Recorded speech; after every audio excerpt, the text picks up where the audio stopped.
Hey,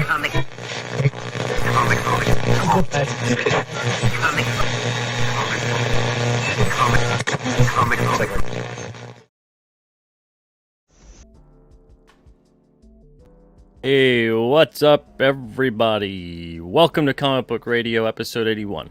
I'm your host, Peter Cimetti. Tonight, my guest is KLAUS. We're talking monsters with the Vonster.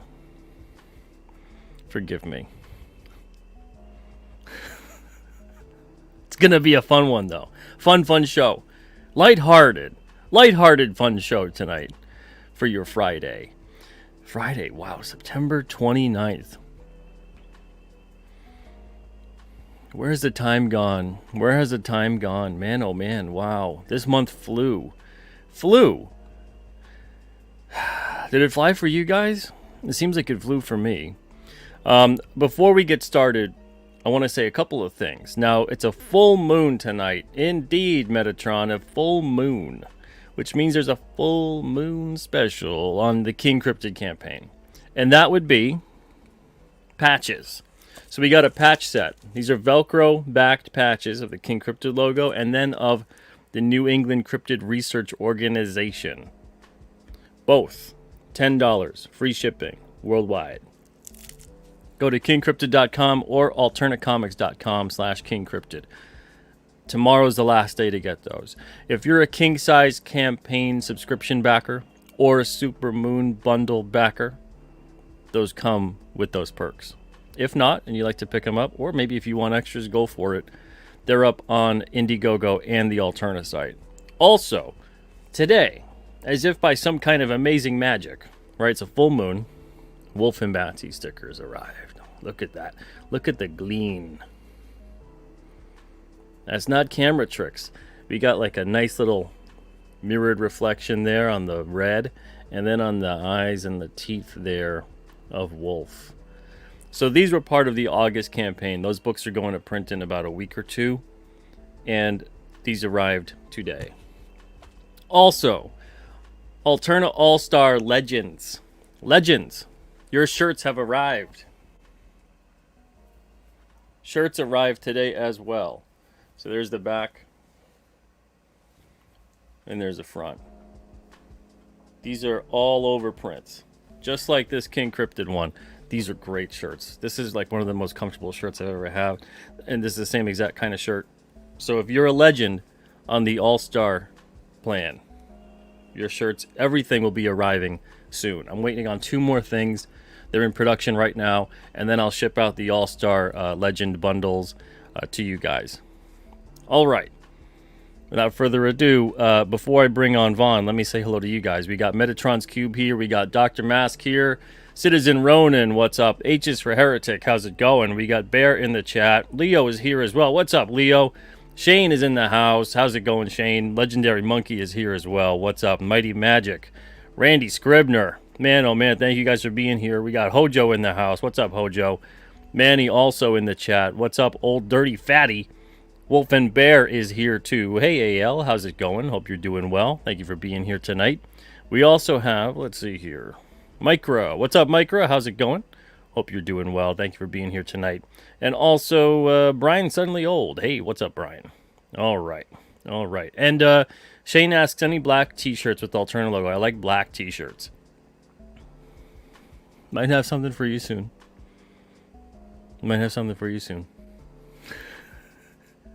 Shh, for now. I'll talk more about that in a week or two. And yes, Dr. Mask. Yes. All right, here we go. Man of the hour. We're going to have a fun conversation tonight. The one and only Mr. KLAUS. What's up, Vaughn? Hey, buddy. How the moon's looking pretty out my window here.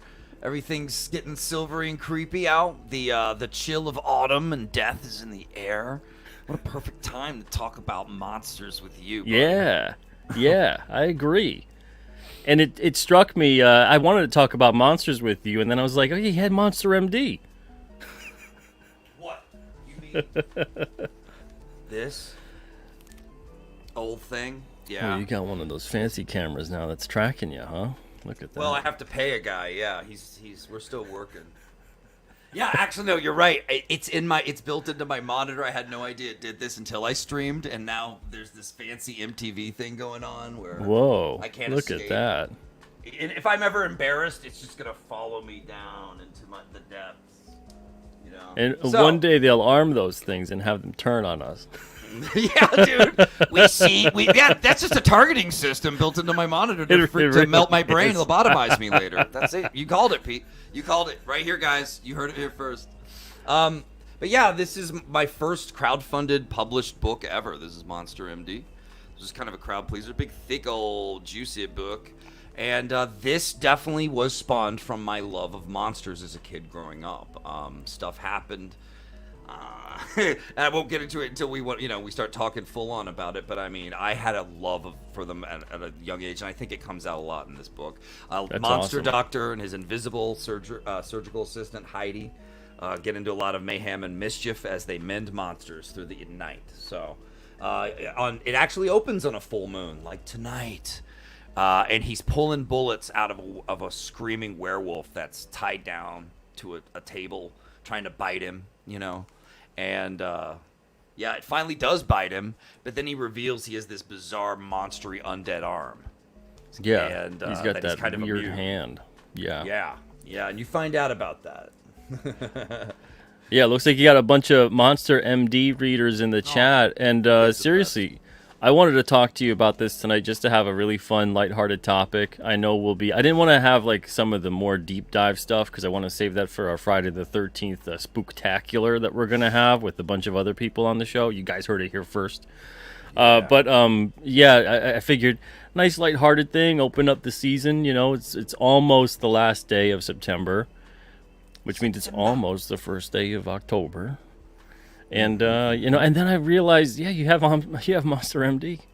So I was like, hey, it's perfect. Perfect. Yep. My name rhymes well with it, which you illustrated so well earlier.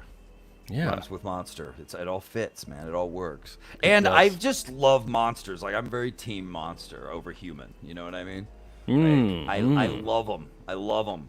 I don't know what it is. They were just it wasn't that I was scared of them. I wanted to party with them. I don't know what it is. A monster mash. If you will. A graveyard bash.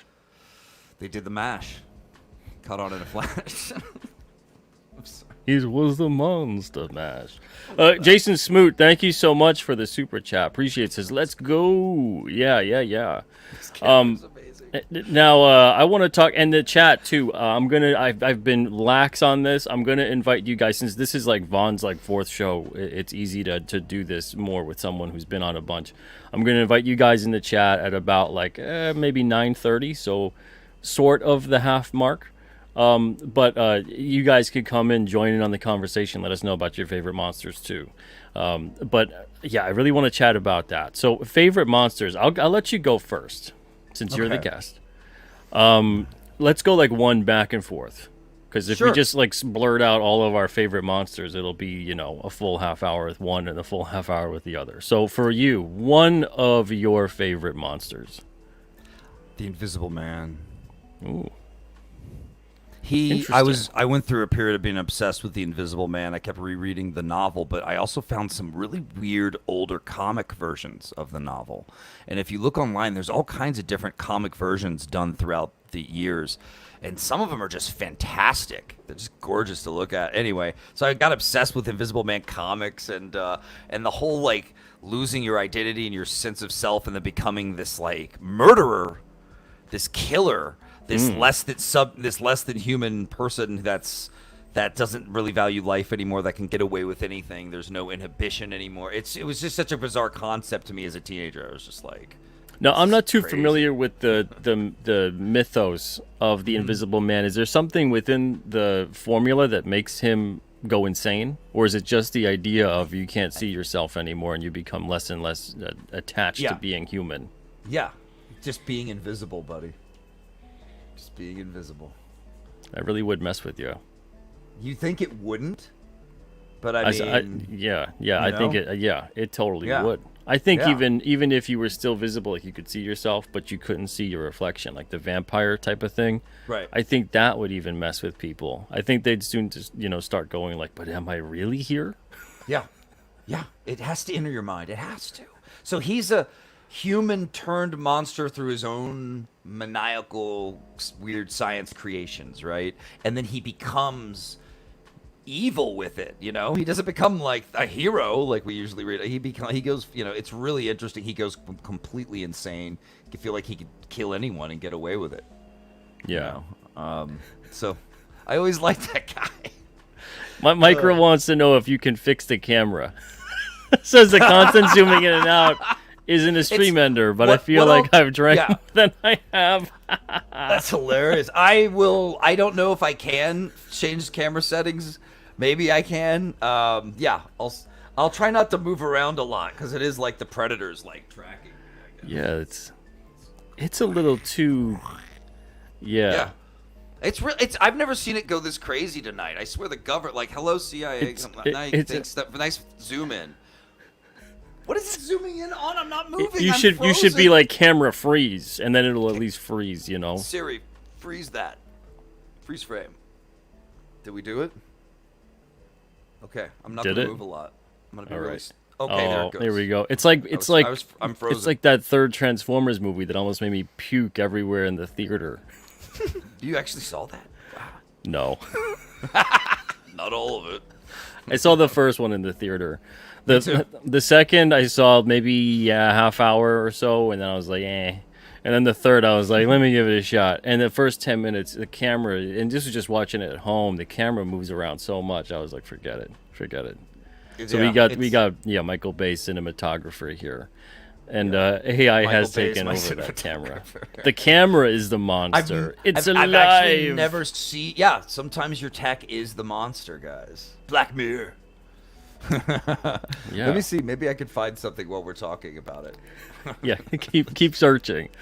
So bringing up the Invisible Man, we'll stick on that for a little bit. Did you? That's okay.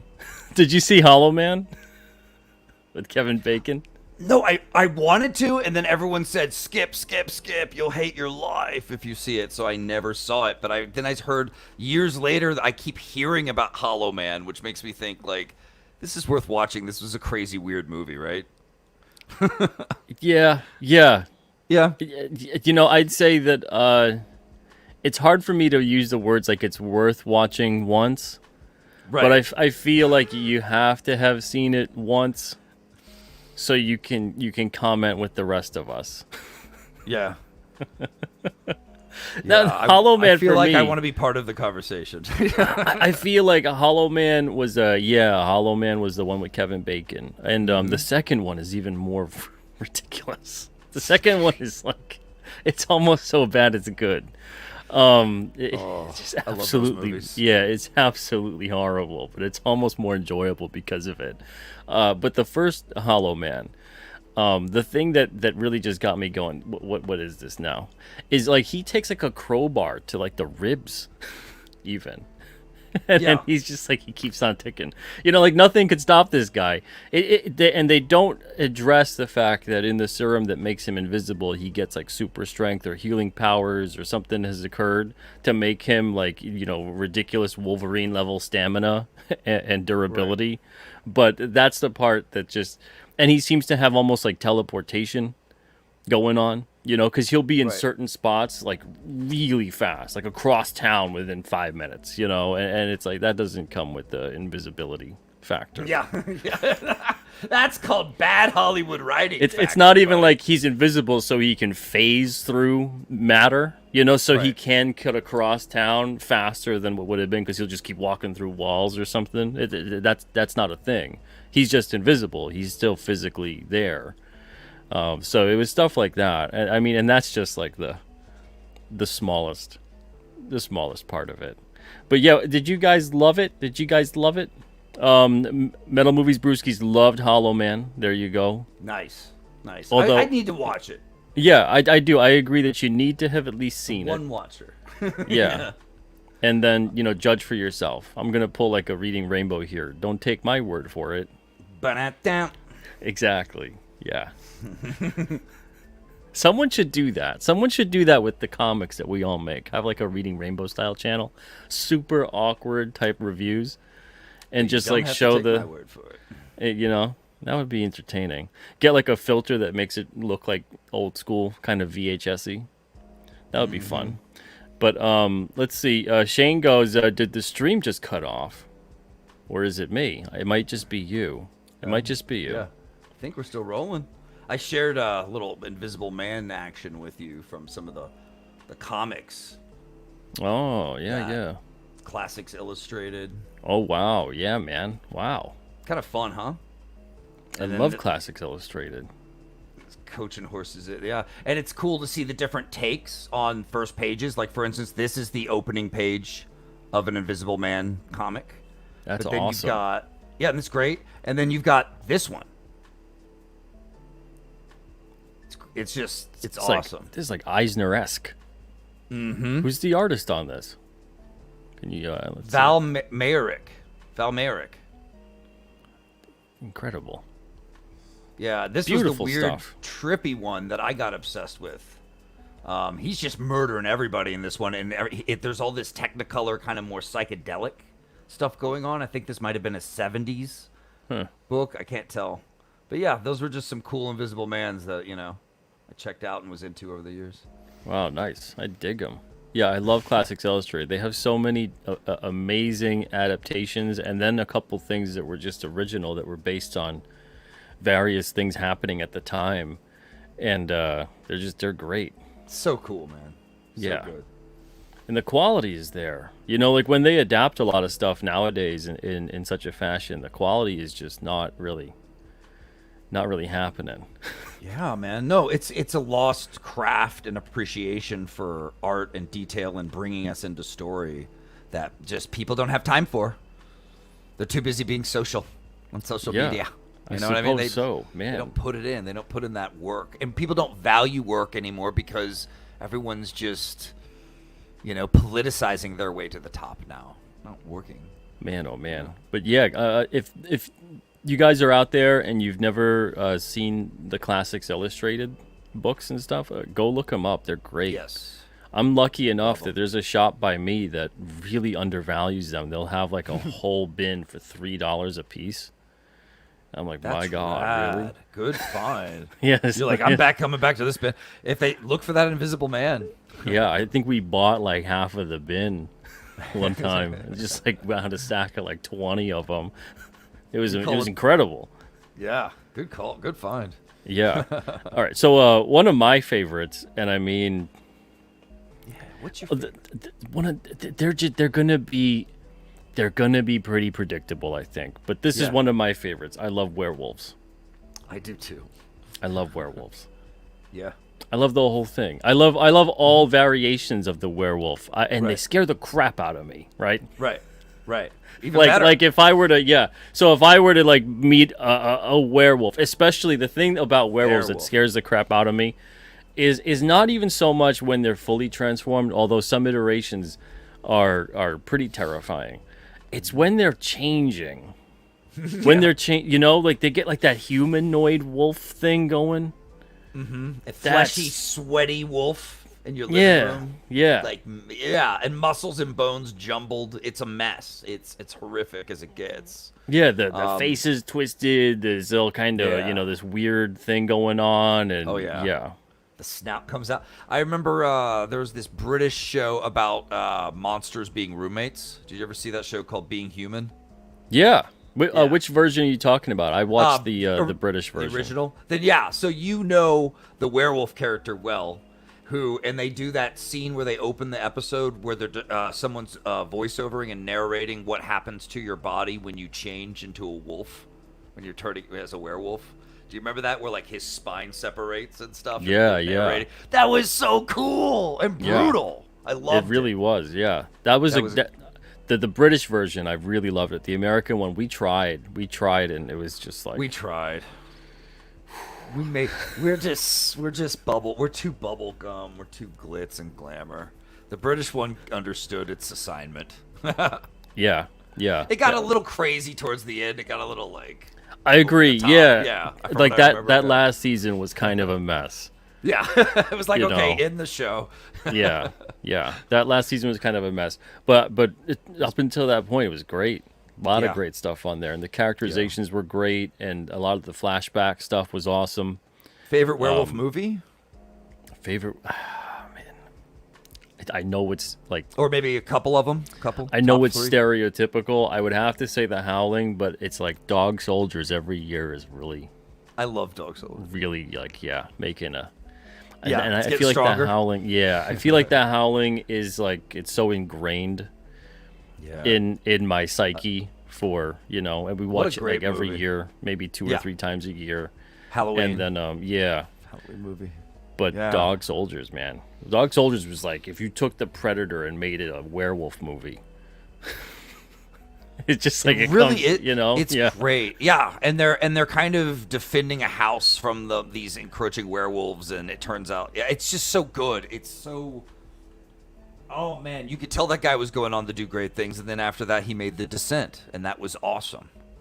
That movie did really well, from what I remember. I think it did well. People still love it to this day. So Yeah, good I'm pretty sure it did.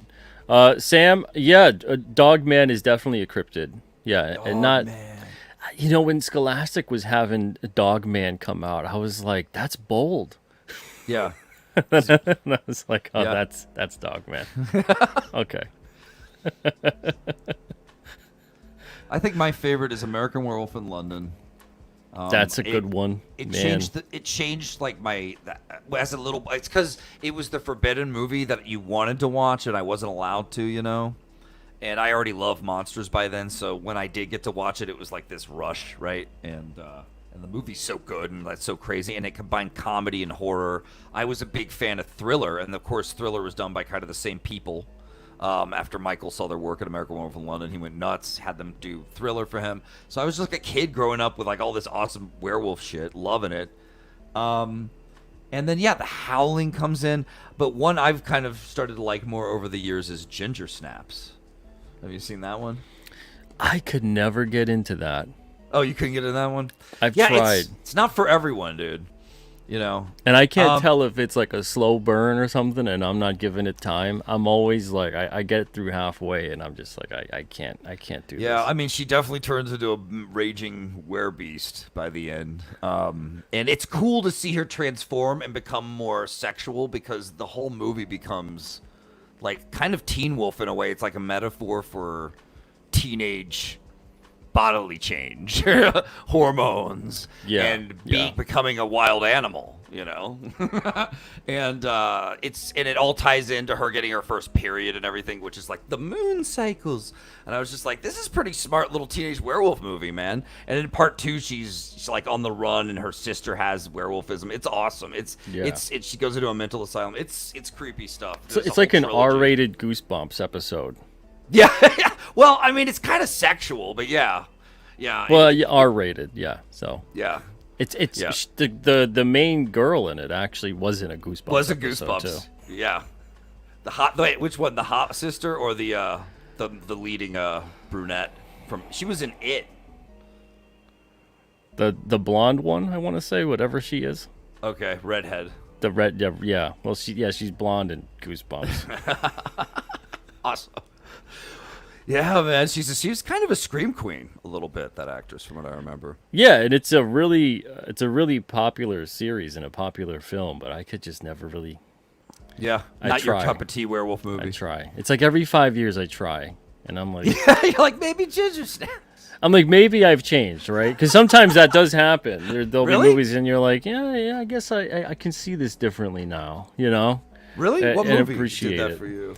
Okay, for me. All right, let me see what I could think of. It's hard to that think I of, didn't huh? like. Like, Well- I didn't like it. I mean, we'll say this, right? When I was a kid, and it's because I was a kid when I saw it. It was one of those like, I guess maybe it was too long, and the themes were over my head. It would be like Godfather, Yeah. stuff You're like what that. are they talking about? Who cares?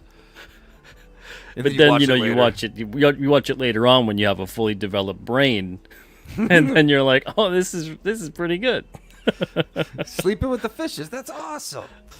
It's not Tom and Jerry. That's for damn sure. Right. Yeah.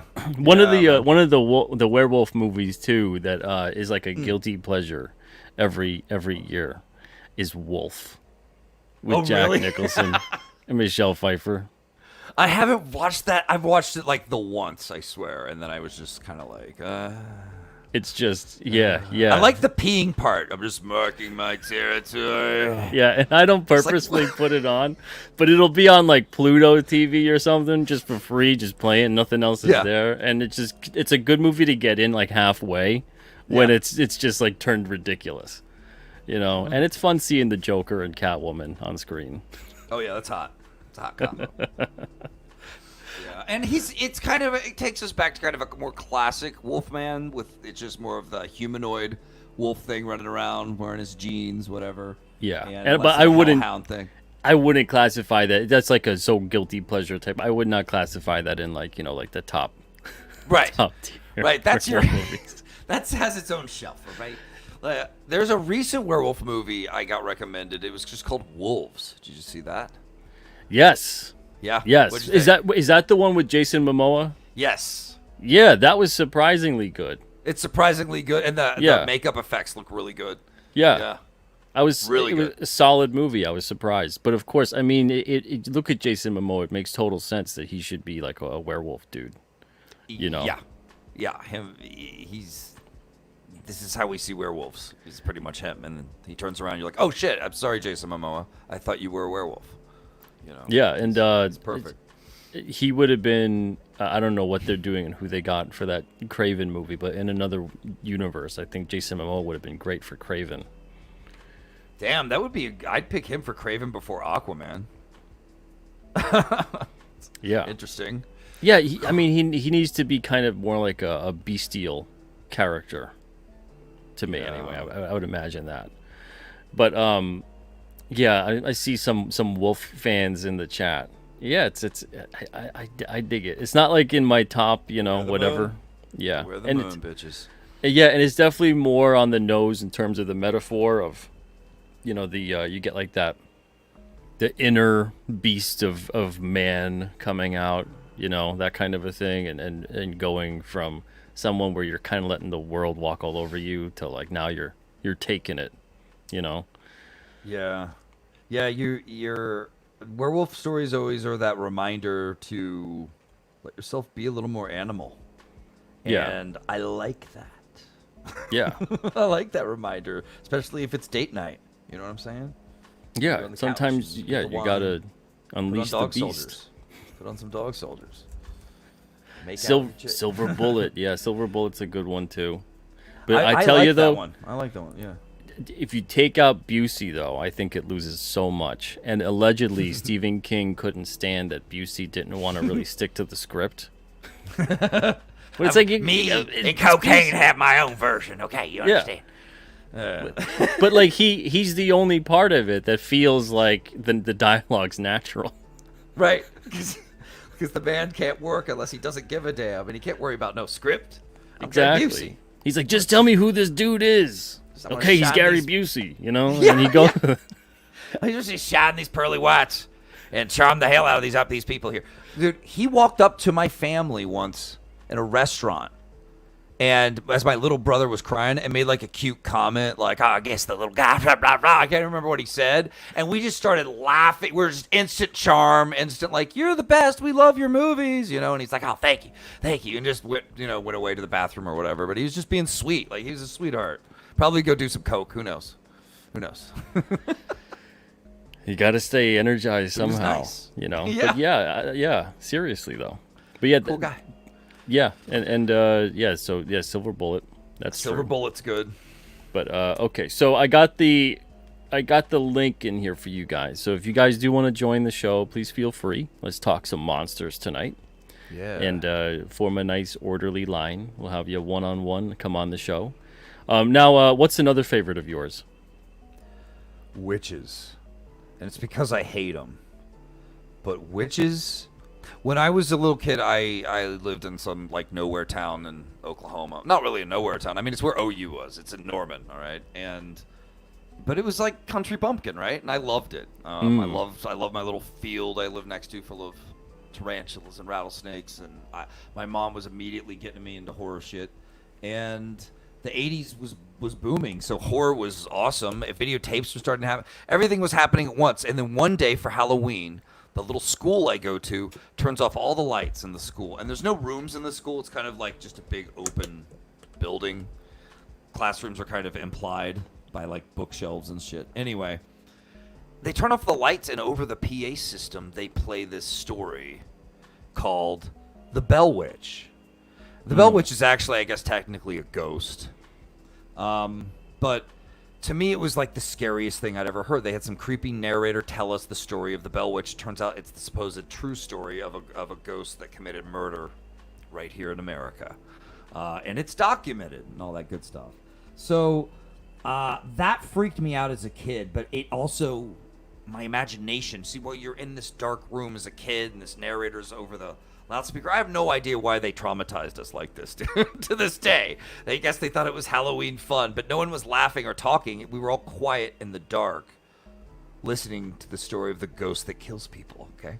And then cackles like a creepy witch at their funerals and shit. That's what the Bell Witch did. The Bell Witch made old John Bell mad in Tennessee, in Adams, Tennessee, and then she killed him. She poisoned him, and then laughed at his funeral. You could read it. You could read all up on it. The whole story's online. It's all over the place.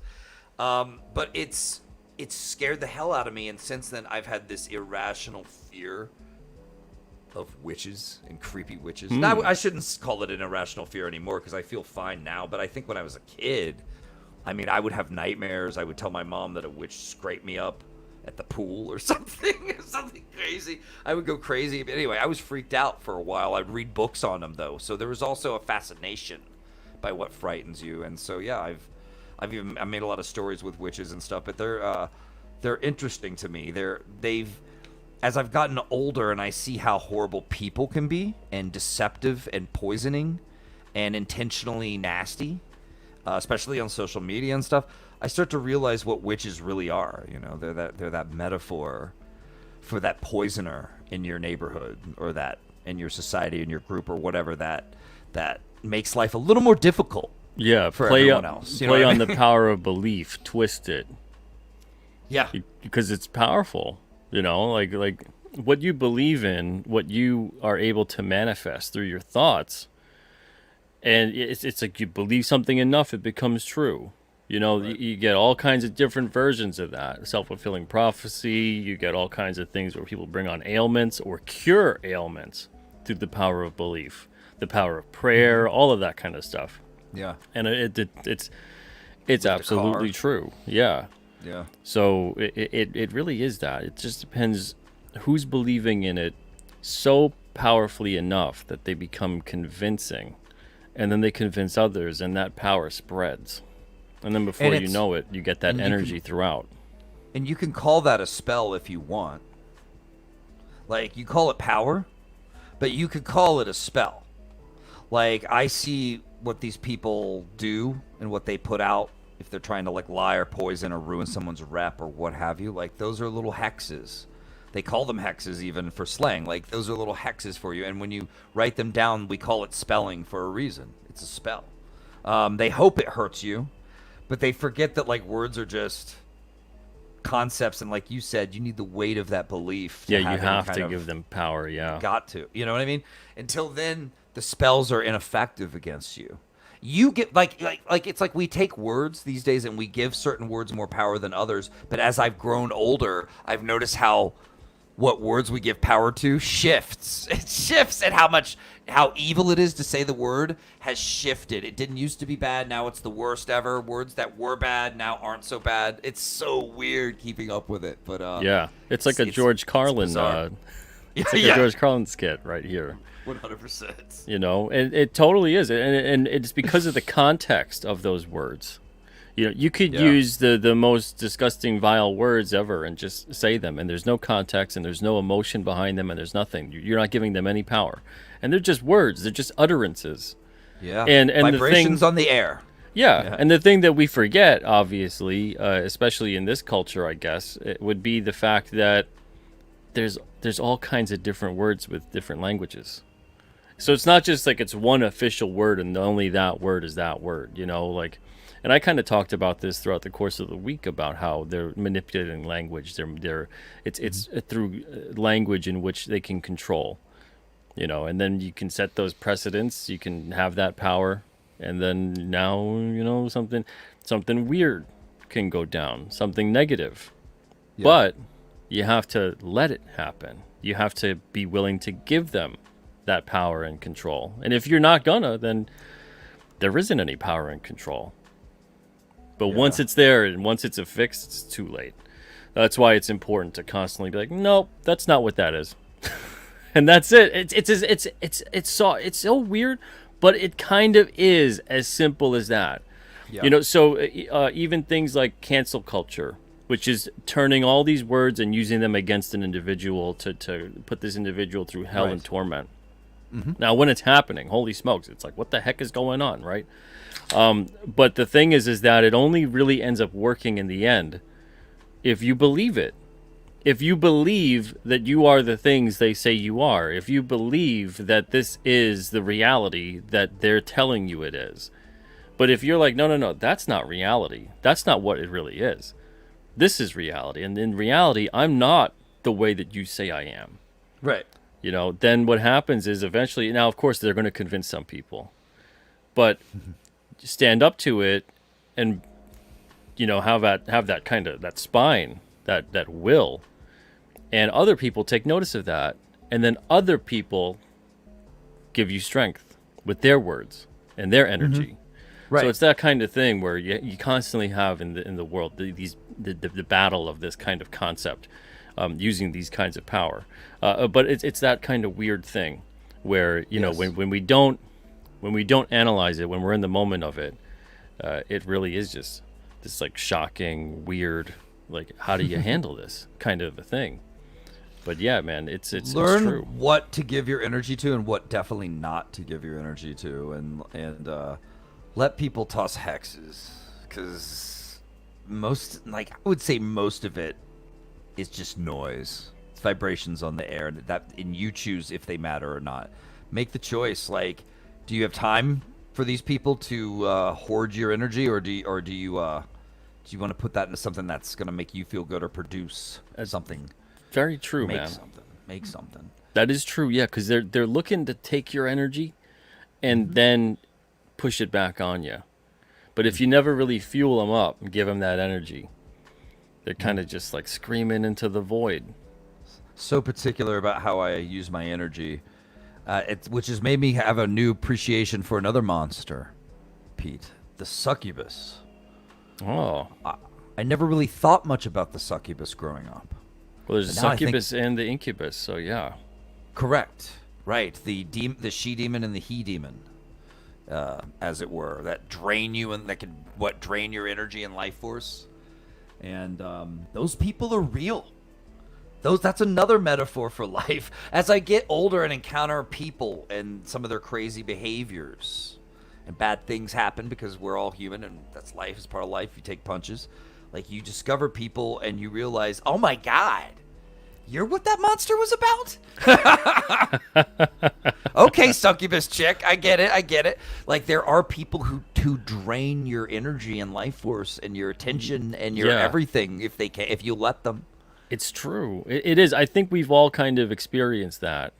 And I'm not going to twist it around and say, well, if you didn't experience it, chances are you're the one draining. No, that's not. No, but, it's not one of these. It's not that. Yeah, exactly. But we've all kind of experienced these people where it just feels like they've got an aura. They have a weird. They're like, I call them like black hole people, and we kind of live next door to one, but where you can fall in. Yeah, you can feel there's weird energy with these people, and I don't know if it's something that they have an attachment. I don't know if it's something where they have done something or something has happened to them that has created this kind of trauma and this energy that they can't shake, but you can feel like a heaviness and you can feel this weird kind of vibe. And then there's some people where you can just straight up feel like this nauseating evil vibe.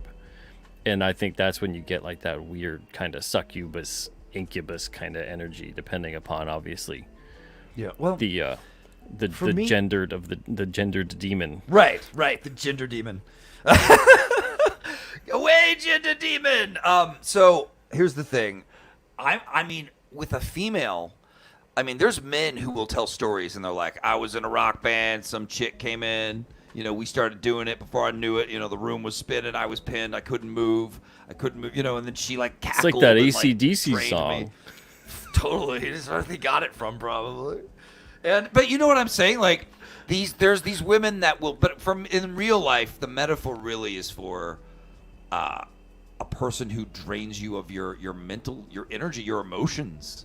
I think, yes, what you just said about like maybe some trauma happened and now they have this weird void in them that they're always trying to fill that they can never quite fill, like a black hole that's always eating and never letting any light in but always feeding. Like that's, yeah. Yes, dying star. Something happened to you, didn't it? And they drain you of attention, time, money, whatever they can, and your whole mind, everything will end up being revolving around them in order for them to feel good and feel whatever. You start to realize like this is a form of mental vampirism. Yeah. So yeah, be careful of that. Make sure you have healthy relationships because that's symbiote. That's just not healthy. The succubus one, man. Trust me. Absolutely, man. I'm going to put the link in one more time for you guys if you do want to join. I can't believe it's almost 45 minutes into this show. This show is flying. Damn. Yeah. We'll probably be on for an hour and a half. We'll do that because we got a lot of stuff to cover. A lot of monsters still. Totally. Metal Movies and Brewski says kinetic vampires can walk into a dinner party and vacuum all the energy of the room. Yeah, there's people where they kind of have almost like a zone of silence around them. They literally like suck the air out of the room. Their energy is so strange. It's like that kind of thing in the zone of silence where it's emitting a resonance that's canceling out the ability for sound to be heard properly. Yeah. It's strange. And we're all energy. We're all frequency. So when you have that kind of individual that comes in and you feel it, have you guys in the chat ever felt an individual like that where they're just around and it's such a weird vibe? Yes, I've had roommates, And then there's other people that are not that way.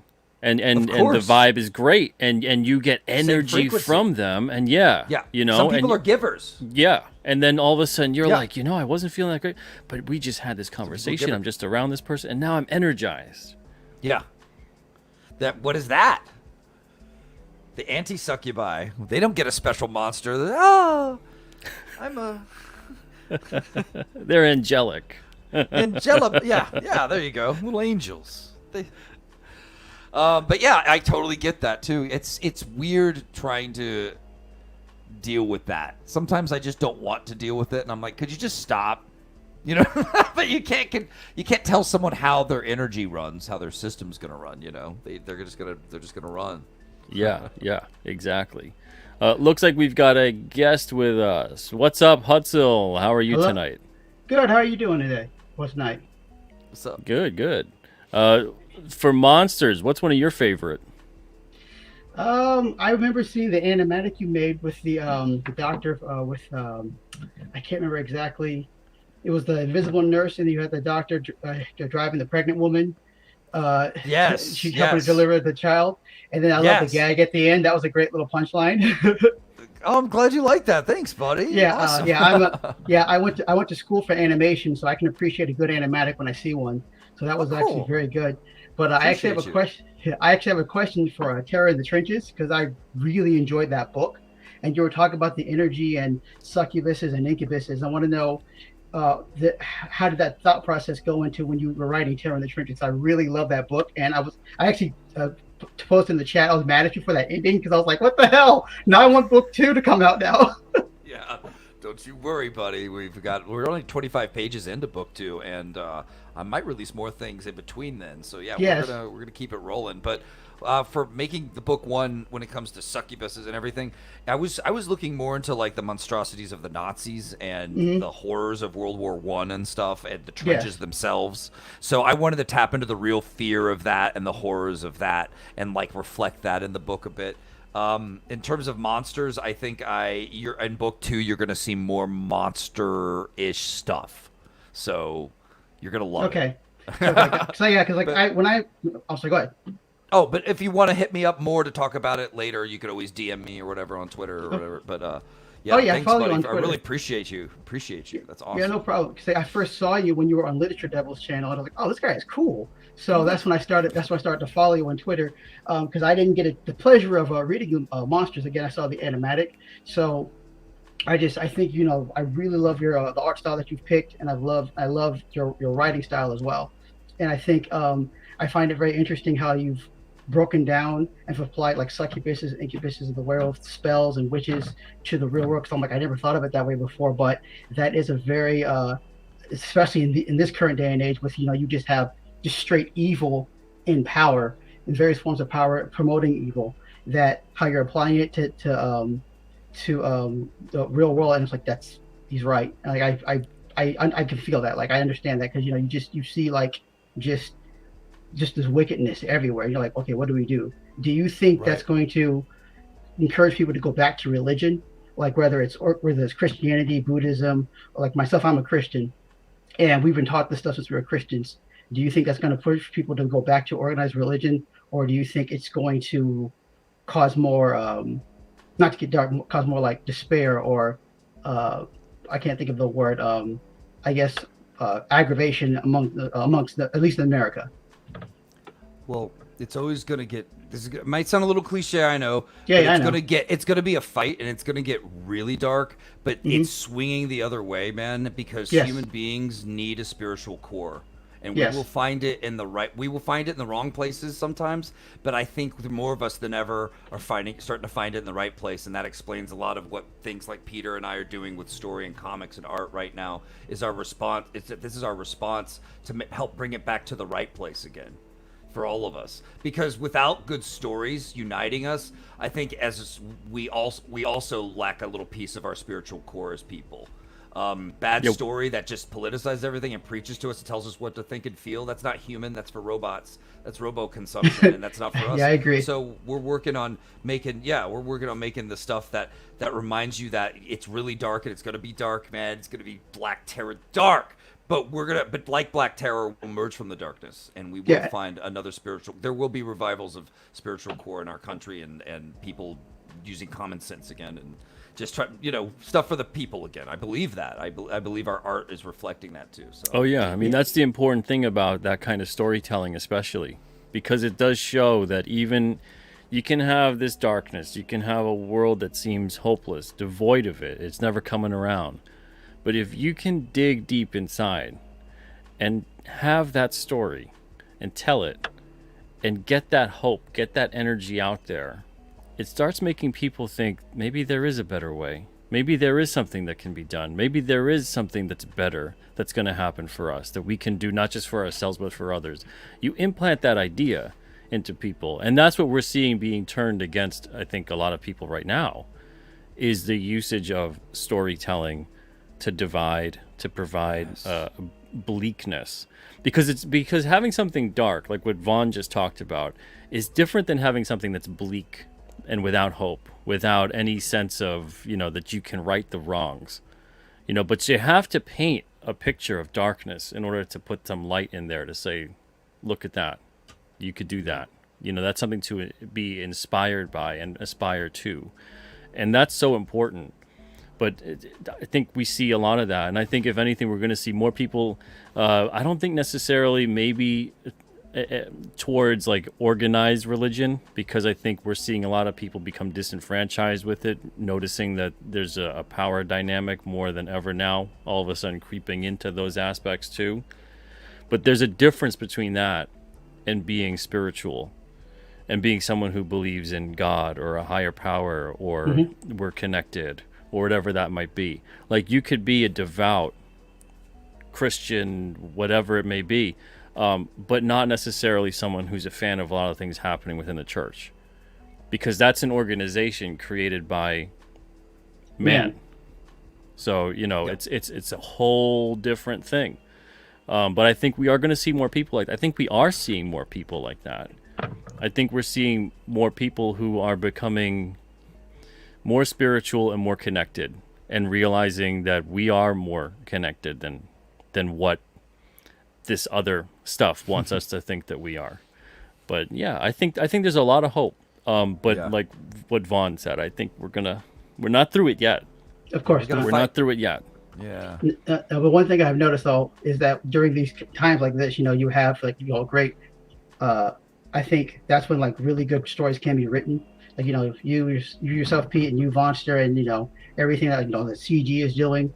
I think that's why some of those stories from indies are so good now, because you have people who not only do they have a personality, but they have a mind and their own ideals and their own goals and their own ideology. Well, not ideology, but a core, like a real moral core that they're implementing into the story. Just like Terror in the Trenches and Monsters. I think that more people are from that end are coming up, and I just really enjoy what you're doing, Pete, and I've enjoyed what and I've also enjoyed what you were doing too, Vonster. And I just wanted to just say you guys are awesome, and thank you for letting me on the show. That's about it. Well, thank you, man. Thank you for spending some time with us tonight. Appreciate it. Absolutely, always a pleasure. Absolutely, man. Have a wonderful night. Thank you. You too. Take care. Take care, buddy. Yeah. Oh man, it was so great to talk to someone who likes my stuff just like that. It's nice. Are you energized? I felt he gave me some sort of energy. I can't describe. It's interesting, and that's the thing that we all have the power to do, and we all that's why I think also even to get back into a little bit of it, I think there's so much nowadays being poo-pooed about thoughts and prayers, and I get I get wanting to see action taken in certain respects, right? But the thing is that look within yourself to start wanting to do that. Don't look to someone who has power and want to empower them further. And then be like, well, do something about it. We can all do something about whatever it is we think is going on in the world. But don't dismiss the power of prayer and positive thought. I mean, that's crushing. To basically tell people, stop wishing good on others. Stop wanting, Stop spreading joy and comfort and calmness. We should just all hate prayer. You notice the people who tell you that prayers aren't enough are the people who hate prayer. You notice that when those people who hate prayer claim to be the scientific ones, and then the second you show them the science, that people who have found their Lord, their God, their center, and pray twice a week, the science shows they're happier and healthier and live longer. Do you think those people are going to pray? No. Yeah, and just even there's tremendous amounts of evidence about the power of prayer. Mm-hmm. Tremendous amounts. And it doesn't necessarily mean everything and you have to do it in the right way though. You have to do it in a place where you're actually focused and intent on it, and you truly are, not just like, oh gee, I hope I get this thing. From a place of like want in a material sense. Yeah. But in terms of something where you truly are, your concern is there, your focus is there. If anything, we need more thoughts and prayers. We need more people concentrating on a daily basis about stuff like that. And that is more powerful than legislation. That is more powerful than anything else, is people actually taking a moment to just focus and go, you know what? I really hope the best for people. I really hope that we can find a way where we can make this world a better place through ourselves and for each other. And maybe we actually, if everyone were to do that, maybe we actually do manifest that. But let's get back into the monster side, the horrors of the world. Yeah, prayers be damned. So again, please let us know in the comments about your favorite monsters. I'm gonna be so super basic with my choices tonight. It's gonna be annoying. Okay, you're like werewolf, vampire, mommy. What do you got? Hit me. Now I'm gonna skip over vampire, so I'm not gonna get that Good. basic, right? Okay, I'm gonna skip over that. I figured you wouldn't. I didn't think you'd go that deep into the shallow mid. What I'm gonna go into with one of my favorite monsters, and it's more of an archetype, Okay. but it's the I mean, for those that can't take a guess as to what it is, it's the cursed being. Okay.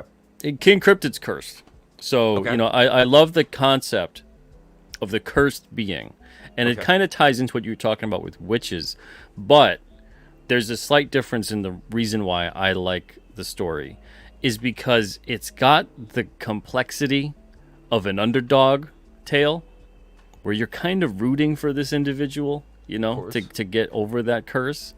But at the same time, it also shows a little bit of that side that we talked about with like the werewolf, where it's this thing that is still kind of controlling them that sometimes they can't control back, you know, so it really takes over. Yeah. And they lose their sense of humanity to it. Right. And I love tales like that because there's always that underpinning of that sense of, well, are they going to make it? Are they going to get over it? Are they going to be able to find a way to, you know, alleviate or cure that curse? Right. You know, but meanwhile, there's craziness going on in the, you know, while it happens. I like that. It kind of reminds me of a story idea I had about 4 cursed bikers who hit the road to help each other find cures for their horrifying curses that end up getting a lot of people killed, and they can use to fight, of course. But it's called Club Hex. And someone else has plans to turn them into the next 4 horsemen of the apocalypse, so they got to fight that off too. Things get weird and haunted real quick out in the desert. And anyway, it reminds me that I love that trope too. I loved writing those characters. They're all different monster-y types in their own way. Yeah. That there's something you do feel for them instantly, you know. Cool. What are your favorite cursed characters of all time? Oh man. One of my favorite cursed characters. I guess. I like the story of Dorian Gray. Yeah. I like how it shows. I like how it shows how absolutely. Now this is going to contradict everything I just said about the cursed individual, but I like how it shows just how absolutely vain and narcissistic human beings can be, right, and foolish that we could be to think that, you know, we can hold on to mortality in some sense and really keep it at bay, you know. And it's kind of about, at least to me anyway, I view it as it's about man's futile attempt at staying relevant, staying young, staying important, and staying virile. And but the thing is that to me, the biggest reason as to why the curse eventually, and the curse for him is like in a positive until it isn't. The reason that it turns the way it turns is because he is forever basically in a state of lacking wisdom.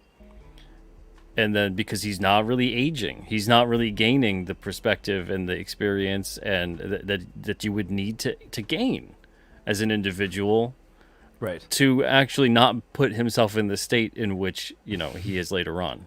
Right. So it's like a cautionary tale, just like all the best kind of cursed monster horror type stories are. Right. But I really love that it is literally showing a picture to us all about, you know, hey, maybe you don't want to be that way. Right. Yeah, that's a good one. The whole human can be monsters too thing, from our own machinations, our own craziness. What was that line? I wonder if I said this on one of your shows before, but it was this. I don't know if it was an art teacher or what, but they told their students, draw a monster. Now tell me why it's a monster. And people would be like, because it has claws. And they'd be like, so cats have claws. Is that cat a monster? It has horns. So cows have horns. Like, what really makes a monster, I guess, was what the point they were making. Like, what can you really say makes a monster? You know. In the end, I like them so much, but the truth is that they more often than not end up representing people, horrible, dark sides of ourselves, which is what brings me to another monster I like. That I'll go basic, bitch, dude. I'll roll basic. I like Frankenstein. Oh, he like You Preston impressed at the same Acevedo, time. my man. I like him. I like Frankenstein's monster. I do. I like his monster. I guess the underdog in him. It's something about the outcast in you relates to him immediately. Fear makes a monster. Yes, it does. Black Terror is that. But yeah, I love the idea of it. I love the cautionary part of, you know, man going too far with science further than he should, and then defying nature and horrible things happen. I watch man try to defy nature to this day in all kinds of crazy ways, and it doesn't go well. Yeah. Even the great subtext of, well, who's really the monster in this scenario? Love that. That changed books back in the day. It became, didn't it? It became popular. It kind of like wowed people. Yeah. Sort of became the first modern monster story. It's an or interesting origin story for how that story was created too. Mm-hmm. It's basically just a bunch of a bet. Yeah. yeah. Just make the best story, you know. Make it scary. Make the best scary, story. And then she was just like, bam, bam, bam. And all the other writers were like, you win, bitch. You're the best. Oh, sorry, everybody. Sorry.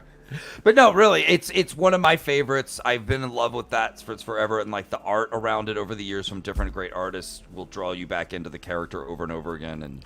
And you see him in TV all the time in different cool ways, even in like newer shows like Penny Dreadful, which also had Dorian Gray in it. Did you see Penny Dreadful? Yeah. What's his name? Josh Hartnett was like the cursed gunslinger werewolf. Sweet. Yeah, that was a pretty solid show. That was crazy. Yeah, that gave me a crush on Ava Green. That got canceled a while back, right? It ended a while back. It did. Yeah, only like 3 seasons, maybe, if that. Okay, good. I thought it was just that, and that I wasn't. Yeah. Confused. Shows like that don't last because they got too much cool stuff going on. Right, exactly.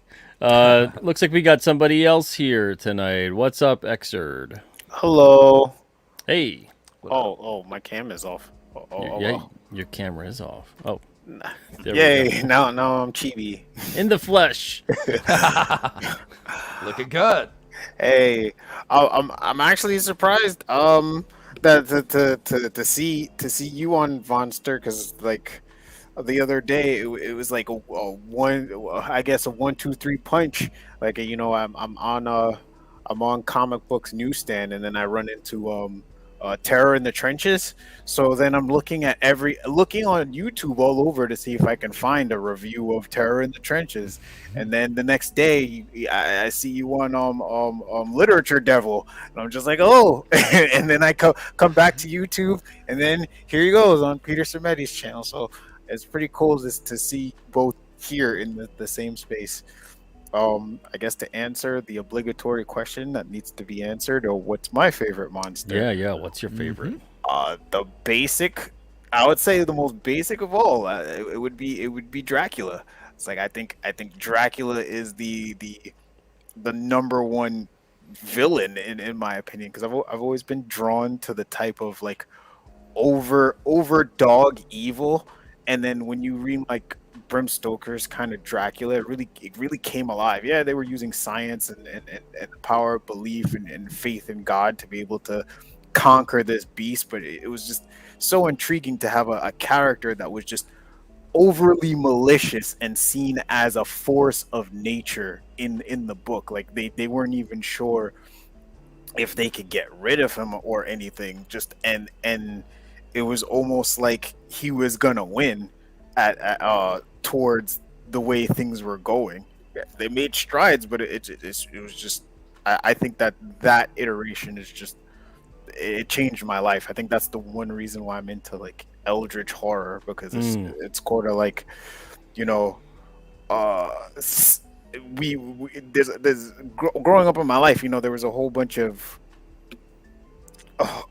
emphasis on the power of man and what we can achieve and stuff like that. And then I grew up, of course, in a Christian background, so being by my parents, you're nothing to God. God is everything, stuff like that, right? So then you have Eldritch Horror, which then takes that whole concept of gods or things that are just beyond your comprehension, and they're the villains. They're the villains because all we can see is what they do, because what they do, and from our understanding it's evil, but from their understanding it's just like you're not really anything to us. So nothing for us to be concerned. Like if I step on an ant, do I worry about its family? Um so I say Dracula kind of embodies that, and I feel like the later iterations of different vampires kind of take away from that because he's kind of become flanderized in a sense.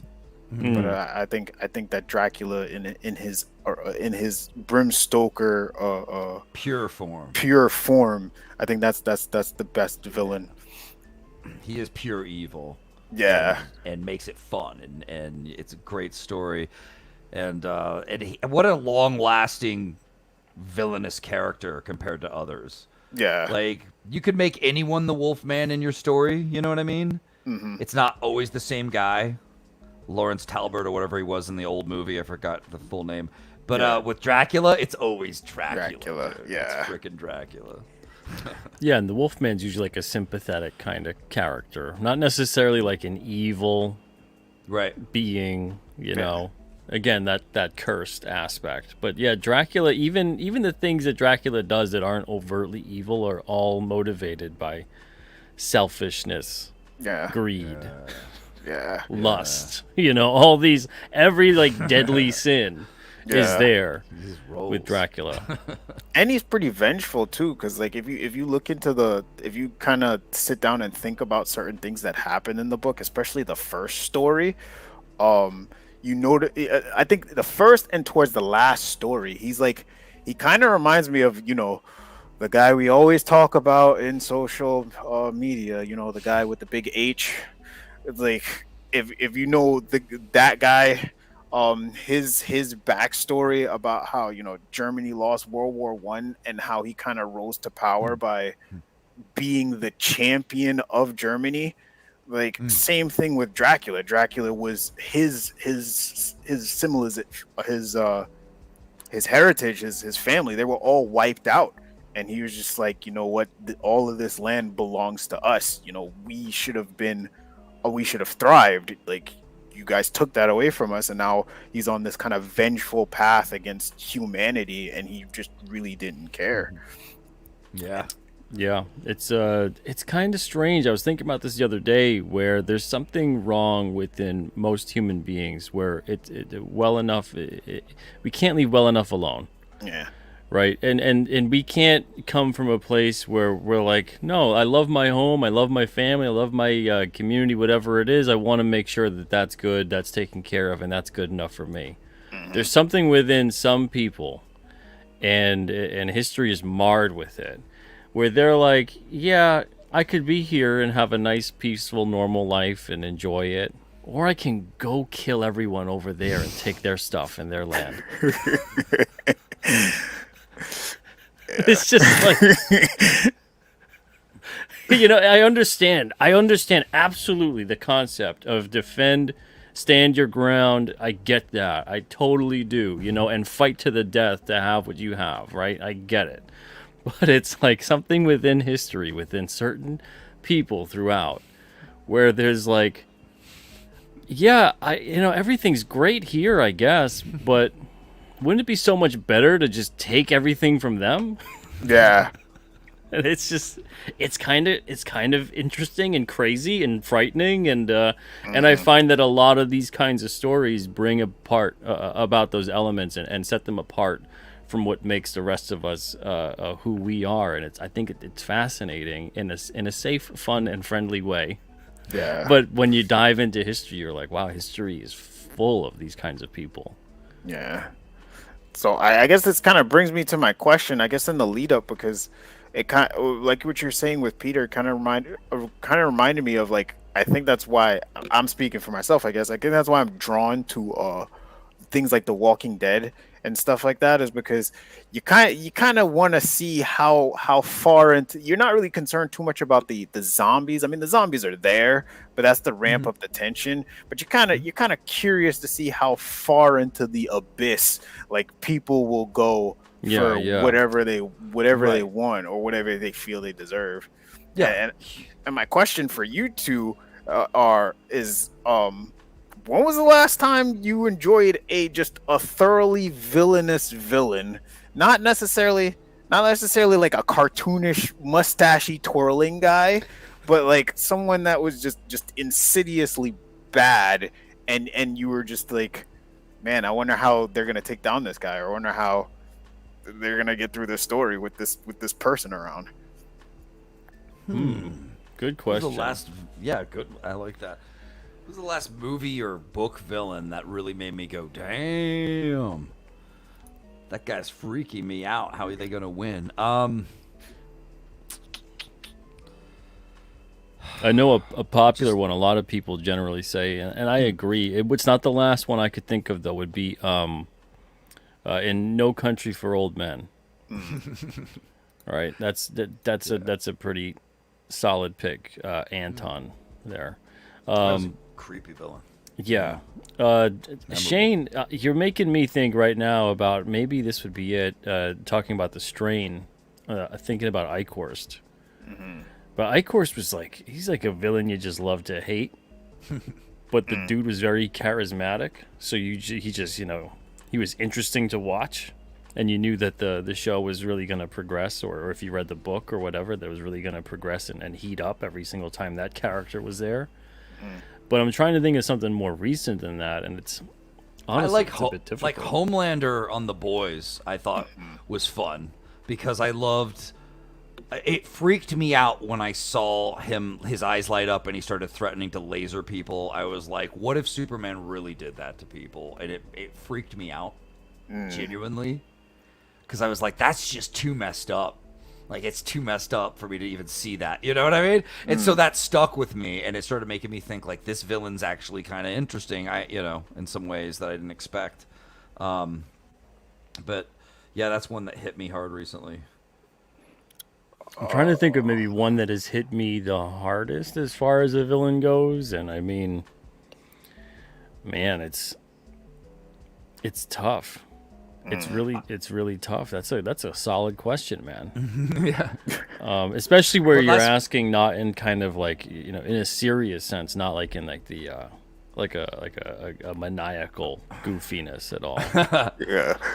Not just entertaining. And, Kathy Bates in Misery.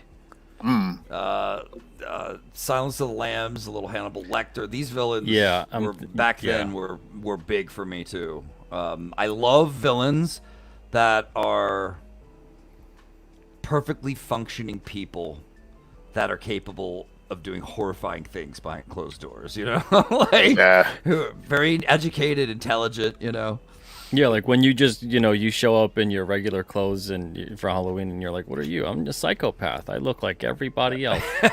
We look like everyone. Yeah.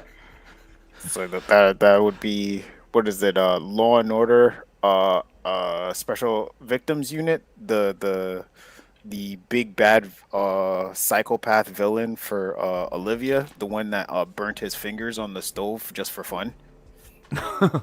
Yeah, like he held her hostage for like several days too. It was pretty scary, and like people would approach him and he have high smiles like, hey, nothing's wrong. Meanwhile he has like somebody in his trunk and stuff. It was pretty dark for that one. Yeah. I gotta say, and I'm gonna do a little shout out for my own book here, but Victor Lugo is gonna shape into a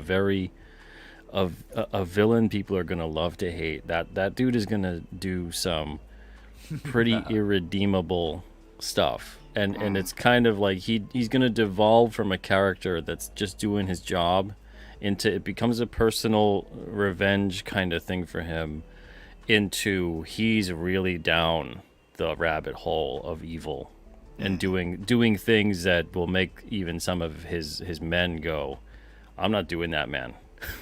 No way, boss. Yeah. And then, of course, in response, Richard's like, oh, okay, you don't want to do it? Bam. You do it.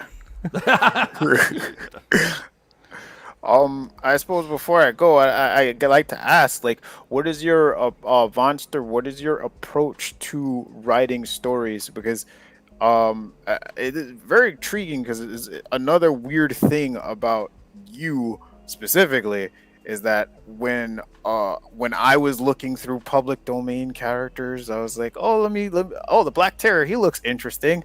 Oh wait, somebody's already done that. Yeah. And I was just like very, very interested in some of the stuff. And I actually want your doctor actually is the inspiration for one of my characters. Oh, cool. By the design and just the play. Like, I didn't even read the caption. It was just like the mannerisms of the way he just kind of looked. I was just like, that character reminds me of a character that I would like to work on, named Dr. Hyde, and he's a teacher. But it's very, very similar in the way of Dr. Jekyll and Mr. Hyde. Right. But I would say the most I can reveal about this character is a character who is the Hulk in the sense, but he actually likes being the Hulk. It's not, He and he's enjoys both, it. yeah, and he's Yeah. both aware of both sides. It's not like, Right. yeah, Right. Yeah, very Mr. Hyde. Oh, that's cool. That's fun. So my approach to writing, to keep it quick and simple, if I had to simplify, it's I start writing notes, and the notes are loose as can be. It's just crazy. It's like ideas that start to pile on ideas, and it might be one-liners. It might be ideas for the character. I get hypnotized by certain ideas, and before I know it, I'm designing logos, I'm drawing sketches of character designs, and I'm writing all these notes. But I reach this critical mass of notes where I know it's time to stop, and it's time to start structuring a story. Tulsa Doob, villain in Tit. Oh yeah, Dr. Coffenstein. He was really fun to develop and write. Anyway, so I start writing the story in like kind of a structured way ish, but I don't sweat it too much. I keep it loose. I have fun with it, and then I slowly get to where I'm like, okay, I've got all this great material built up. It's script time, and I start getting into the script. So from once I get a good enough script and I've developed that for a while, I might pick an artist and start really taking it next level, or it might sit in the folder for a while and wait and become a story later. So, yeah. So I you end don't- up stacking a lot of inspirational images in a folder too. I love imagery. My dad does work with imagery. We're real visual people, so really into that. So you don't Excerpt, going back to what you said about villains, this isn't anything recent at all, but I'm trying to like dig deep on villains that I just wanted to strangle the ever-loving crap out of. yeah. And I'd have to say Nurse Ratched, probably number one with a bullet. Nurse One Ratched. over the cuckoo's She nest. makes me grind my teeth. Yeah. I just like, you just want to like, she did such a great job. And Yes, she I did. just wanted to strangle the crap out of her. And the people in the movie did, and you did. I mean, it was Yeah, well done. that It was well scene done. was very cathartic. But Yeah. then, man, and then at the end, what happens? I mean, I don't want to give a spoiler away for a movie that's like, what, 60 years old or something, approaching that. But yeah, powerful stuff. Yeah. Yeah. Well, don't feel too bad. I mean, I felt old when I asked somebody, what is I asked someone, have you ever played Super Mario Bros. Deluxe? And he goes, what's Super Mario Bros. Deluxe? And that just made me think that, even if it's a 30-year-old game, it's someone's young somewhere and it's their first time they're touching the thing. So, Yeah, it's true. Yeah, gotta roll with it. We're all in the same boat on that. But, Excerpt, thank you so much for being on tonight. Appreciate yes, it, buddy. thank you. Thank you. Thank you. All right. Thanks, have a bud. good one. Thank Good talking you. to you. Bye. And then Awesome we people. got Jay right Yo, here. What's up, what's Jay? up? What's Hey, going what's on, up, Jay? gentlemen? Hey, how's it going? I had to jump on. I had to jump on with this topic. Yes. And, Who's your enjoy favorite, your man? my favorite monster, like I said in the chat, would be my ex-wife, because she really did a doozy on me. But getting down to it, Sasquatch, Bigfoot. Like, Oh, That okay. that photo scared the living bejesus out of me when I was a kid. Oh, no And way, then, really? oh yeah, because well, we're indigenous, like we're heavy indigenous here in Winnipeg, and so I always thought, oh, this is a high possibility. Like, I'm in 'cause, Squatch country. yeah, literally. And so, and then seeing the $6 million man and seeing Bigfoot on there and the close up of his eyes and his face, that like really scared the crap out of me. I'm like, yeah, Andre he's the taking on the Giant. $6 million. Yeah, he's taking on the $6 million man, and he's like out there. I'm just like, yeah. So that's one that I just, resonates with me when I was a kid. So How was to Harry and the throw it in. Hendersons for you? I was fine with that one. I was Yeah. fine with that one. I grew out of Sweetheart. it, but like when it comes to monsters, it's tricky. Like you guys were talking about cursed monsters, and like you could, like I mentioned, like Beauty and the Beast is one. Even though it's an animation, it's like he was portrayed as a monster. Frankenstein, Frankenstein's monster is a monster. Like they all had like a story behind it. They weren't really monsters. Like you just were talking on like being villainous, like the pure evil. A lot of the monsters weren't pure evil. They were just, outcasted by the regular people. So Relatable.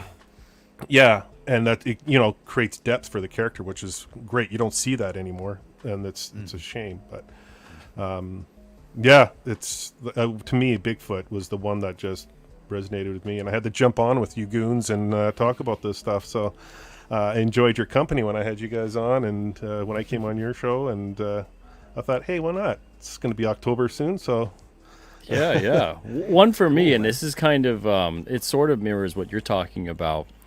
And Shane might have heard of this. It's not necessarily in his region, but it's close enough. Is the Gray Man. And the Gray Man is kind of like this Yeti Sasquatchy thing, like 8 feet or so tall. The humanoid thing where like you hear it, you can smell it, but it's like it's following you. You can hear its breath, you can see it in the fog, and then there's been stories where people run, and then, all of a sudden you look back and then you turn and then it's right in front of you. And there's been all these, and I remember as a kid reading these stories and I was like, that sounds horrible.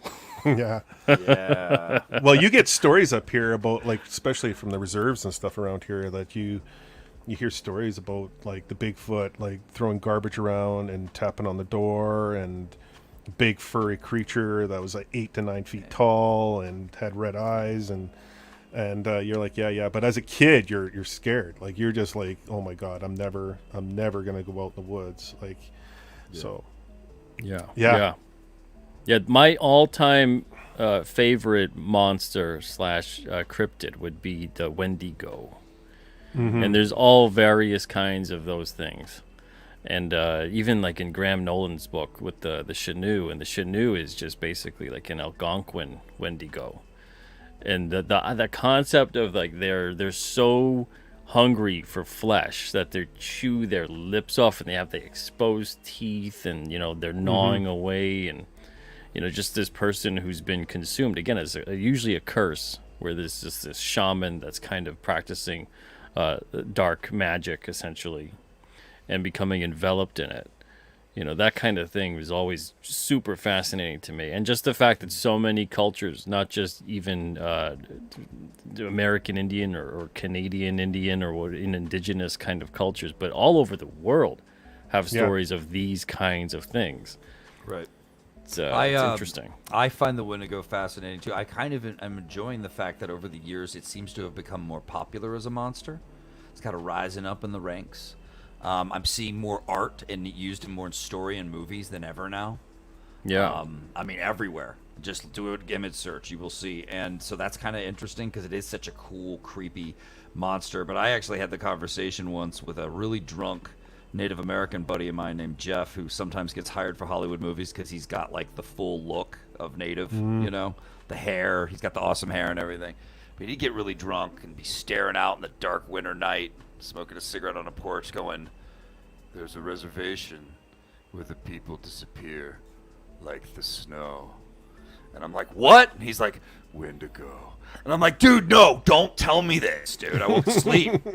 Stop with the Native American shit. I want to creeped out. So yeah, it's amazing how powerful that monster is in some other cultures too. Oh yeah. Oh yeah. For real, for other people, Well, I thought John Byrne had the best take on Wendigo when he put him in the X-Men there. Big white buff monstrosity with the red eyes. Big That was long ferocious. nails. Yeah, Fun it was watching a good Wolverine take. fight him and stuff. Oh yeah. Yeah. So, but I won't keep you guys. You guys have a great show going on. You have a great stream. I had to pop in, say thank you, hi. Yeah, Good no to see you, problem. man. Good to see you. You Good guys to are talk killing to you, it. Jay. Oh yeah, Happy always good to Halloween. talk with you there, Pete. Absolutely, and I'll see you on the 13th. Oh, you will. I guess Friday. we'll all be together. Yeah. 13th. Yeah. All right. You guys take care. Have a great night. You too, brother. Later. But yeah, Friday the 13th, October. We have to have this show. So right now it's still there's things going on with Joe Sontag. I hope everything's okay. Sending out speaking of thoughts and prayers, sending out those on the daily to Joe and his family. Everybody, I encourage you to do the same. Just send some positivity their way. They're going through some stuff, but it looks like it's working, and people's positivity is getting through and helping them out. But I'm hoping he can join us. I'm hoping Michael Bancroft can join us. It'll be if it works out, it'll be me, Rob Geronimo, Vaughn here, Jay, Michael Bancroft, and Joe Sontag, and we'll be having a spooktacular October awesome. Friday the 13th show. Yeah, that should be just diving deep into all the craziness on that show. But yeah, do you have, and we'll wrap it up, I want to know, do you have an all-time favorite monster?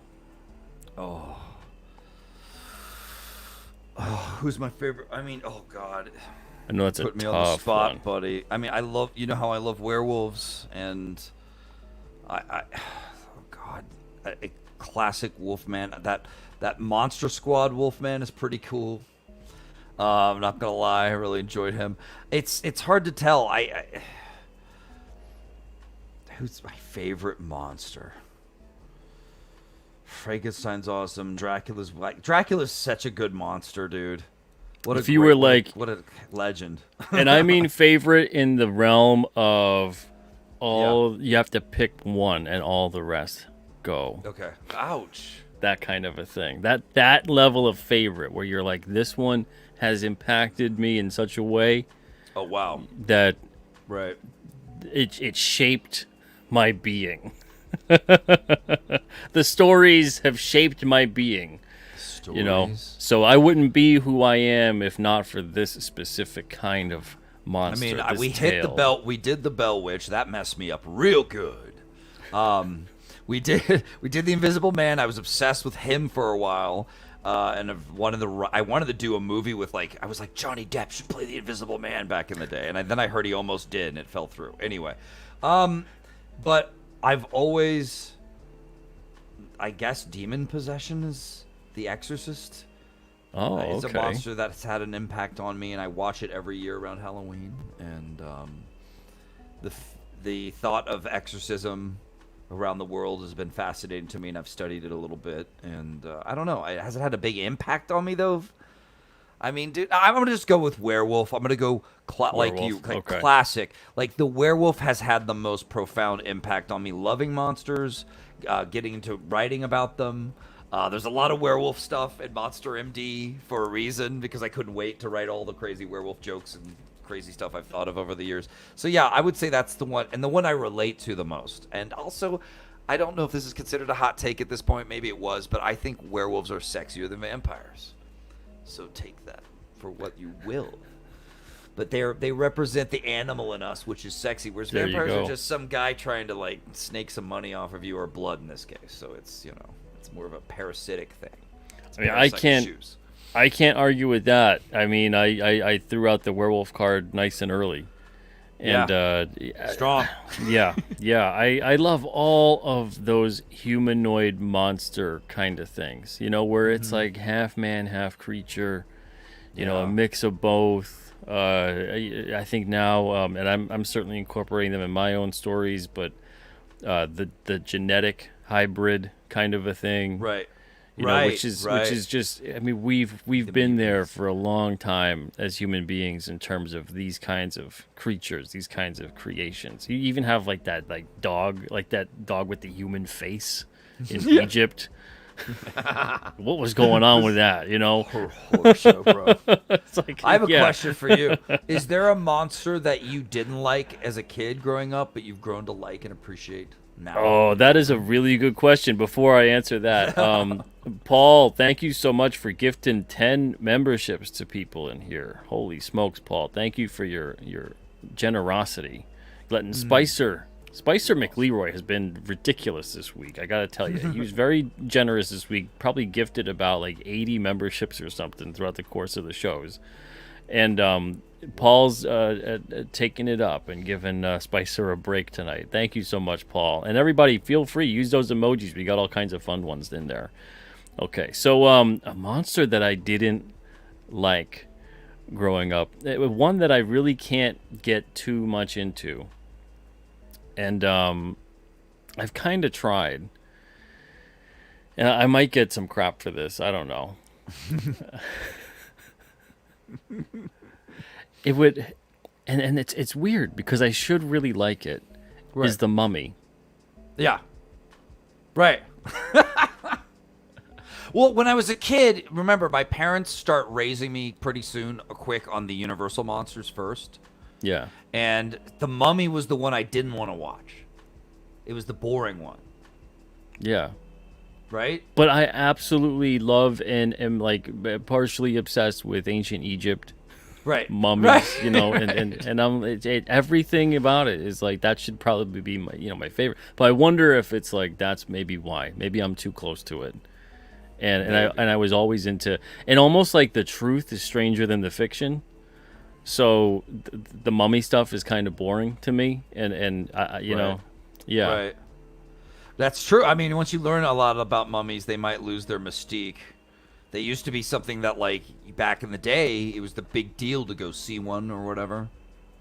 Nowadays, you know, you just kind of watch YouTube videos of a bunch of different ones and go, damn, look at how that dude dried up or whatever. Yeah, and now I feel like an immense kind of sympathy. I'm just, there's like these people. Right. Be. Oh, yeah, it's personal. Yeah. You know? Stop poking them. Leave them Yeah. alone. Just let them be. Like this he was is meditating. When he yeah. died. This was a human being. Yeah. You know, yeah. as far as we know. But the monster version. Yeah.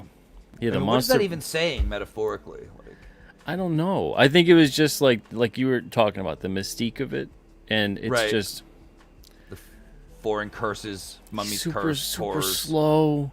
Yeah. And then like they just kind of like kinda half weak. the time they just end up unraveling them, and then they're nothing. Do you ever meet anyone that the mummy's their favorite monster ever? No, I've never met Never. anyone where. Any mummy lovers out there? Yeah, Mummy's I mean, alive. Remember let's that see. show? John says the Mummy and the Creature from the Black Lagoon can both be awesome. Just need the right story to frame them. I'm definitely more prone to liking the Creature I love the Creature. than the Mummy. I love the Creature design, in particular, and I kind of like the Mummy design. You know, it's creepy. This dude that's kind of like and coming at you. You know, but yeah, The best mummy story I've ever seen was an episode of Steven Spielberg's Amazing Stories called Mummy Daddy, where a dude is filming a monster movie in the swamps where the supposed real-life cursed mummy haunted a little redneck town. So they're filming the movie there, of course.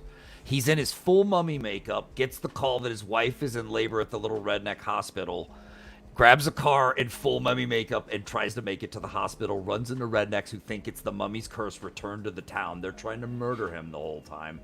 It is one of the best, funniest things, but he ends up running into a real mummy. It's amazing. Anyway, that makes me like mummies, that story. They can be fun with the right story, for sure. yeah. A monster I kind of didn't like, but I think as I get older, I'm like, damn, that thing freaks me out. The Blob. The Blob is freaky, man. If you think, the more you think about it, It's jelly that keeps- unstoppable. Right. That's it. Game Right. over. You close the bathroom door, that don't matter. It goes under the door. You're Yeah. screwed. Nice Yeah. smooth tile to get to you on. Yeah. You're screwed. You're eaten. It is game over. The Yeah. blob pretty much takes over everything, eats everything in sight. And they can't kill it. They can only drop it in Antarctica. Yeah. That's messed up. Yeah. Wherein, like, another kind of polar shift occurs. A pole shift occurs, and that's it. It thaws out, and then that's Falls it. out. Or like Steve decides he wants to keep one in a little glass jar to take home like a piece, and then it gets out, starts over again. Like, that's horrific. Absolutely. Yeah, the Mummy Brendan Fraser movie, it wasn't like too bad or anything. It's fun. It's just I like a lot about that film, but the Mummy in particular. And I mean, they definitely did do the best that they could do with it, I thought, at that point. But yeah, I love Brian, I love this. Mumra is the best mummy. Any mummy that can get Mumra. buff on command is a cool mummy. Yeah, I love, and that's the thing though, because again, if Mumra was just his, mummy form, he's a creepy, cool dude. He could kind of just be the dude who controls things without having to, actually go out Be there. physical, right. But when he he's just physical. does his whole like ancient spirits of evil, his whole thing, it's great. It's so creepy because it's like an evil blood ritual every time he does it. Yeah, for kids to watch. For kids, I know we grew up with the cool stuff, the cool creepy things. Yeah. Yeah. And there's so much about Thundercats too that like the more I dive into like ancient civilizations and stuff, especially ancient astronaut theory, where I'm like, oh my god, was this dude really into this? Did he get like seriously, inspired by Chariots of the Gods? Because that's what it feels like. That's awesome. Oh, you know what else creeped me out, and I always will? Sea serpents are the scariest thing to me. If you're in the water and there's one of those in there, I mean, you're not winning. You're done. I would have nightmares of me just in the blackness of the ocean and there's just this dark form that's just larger than you can imagine looking at you. You know what I mean? True. What do you do? Yeah. And you read stories about people being attacked by them in real life, and you know that this ocean hasn't conveyed all of its life forms to us yet. There's a lot. Oh yeah, not even swirling close. around in the darkness down below that we can't know about. So that got me more creeped out. It makes it feel more real. We didn't, it's things like that just really get to me. It's the serpent too is just so you can't escape. You're done. Yeah. So yeah. always creepy. The Leviathan monster. Let's see. Spicer, how would you write the mummy to make him more interesting? I would write that the mummy was basically one of the people that performed the ritual, the mummification, that they themselves were turned on and mummified. Oh, and now cool. they are seeking out revenge and mummifying others and digging out the brains and putting the organs in jars and Nice. doing all these Very things and getting the descendants of those who did that to him. Right. And he that's how I collects would do it. The revenge jars. Yeah. Their organs and stuff. So and it's he's very kind of got like meticulous. a creepy, like he's like a ancient serial killer, but bent on revenge. So you kind of sort of root for him in a way because he was betrayed in such an awful way, Right. And I don't know if that's been done. If that's been done and I someone like has seen that or there's a story or a comic or anything, please let me know. But if I did that, I would do that. Yeah. I need doesn't yell "Anaxunamon" the whole time like in the Mummy movie. Yeah, he's just like, shut up. Just shut up. Anaxunamon! You're just like, dude, chill out. Relax, Mummy man. Don't cough up scarabs or whatever. Yeah.